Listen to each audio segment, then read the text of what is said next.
VA ECMO may be helpful for significant cardiac subtype, COVID patients with fulminant myocarditis and cardiogenic shock, primary COVID candidates for VA ECMO. With no underlying pathology, these cases may do well. With a week or two of VA ECMO, this is explained by Dr. Jerome Crowley. Dr. Crowley is the author of the course, an ECMO expert, critical care specialist, and a cardiac anesthesiologist at MGH. There's a very narrow range to escalate to ECMO. Patients may present in profound shock and may be about to arrest. A norepinephrine requirement may increase 10 times over as little as 5 minutes. These patients decompensate very quickly and must be escalated quickly to protect the dependent organs, the liver, kidney, and brain. If one waits for multi-system organ dysfunction, for instance, shock liver, ECMO may be hard to justify. Diagnostic tests. COVID patients do suffer from MIs, which must be ruled out. A formal transthoracic echo displays low contractility and reduced ejection fraction while ruling out valvular pathology. Case history. The Chinese have published a case history of fulminant myocarditis and cardiogenic shock. The patient presented with markedly elevated cardiac biomarkers, that is troponin, IT, NT-proBNP, and decreased left ventricular ejection fraction by transthoracic echocardiography. Treatment included empiric broad-spectrum antimicrobials, intravenous immunoglobulin, corticosteroids. The patient was successfully rescued using VA ECMO as a bridge to recovery with successful hemodynamic and biochemical improvement. Preparation.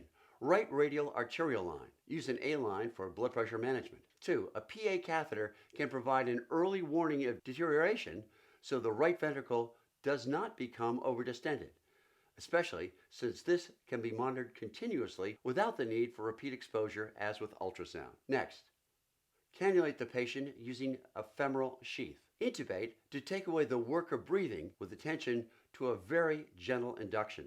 After being placed on ECMO, there are no specific treatments other than supportive care, managing heart failure and end organ failure. Therapeutics. No targeted pharmaceutical therapeutics are advocated for cardiogenic shock with COVID at MGH, including the use of IVIG, steroids, or immune modulators. The exact pathology is not understood. Inotropes. There is no data that inotropes work, and there is some data that they may worsen outcomes. Inotropes take away the hours and make things worse, says Dr. Crowley. Think of inotropes as only a bridge to ECMO and escalate care fast when the patient decompensates. The risk of thrombotic complications is substantial and a major source of morbidity. How it works. Drain all venous blood from the common femoral vein. Right side preferred since it is a straighter shot. The blood is oxygenated and pumped into the common femoral artery. Near complete cardiopulmonary support can be provided. Once the heart begins to provide cardiac output, the oxygen content in the aortic arch may be significantly lower than it is in the descending aorta. That's why it's important to draw arterial samples from a right-sided arterial line in these patients when possible, because a left-sided arterial line may overestimate oxygenation in the brain. You can also consider NIRS and bilateral pulse oximeters. Schematic. The mini cloud may shift up or down the aorta depending on the ECMO blood flow and the native blood from the heart. There's a high risk of complications, so patient selection is important.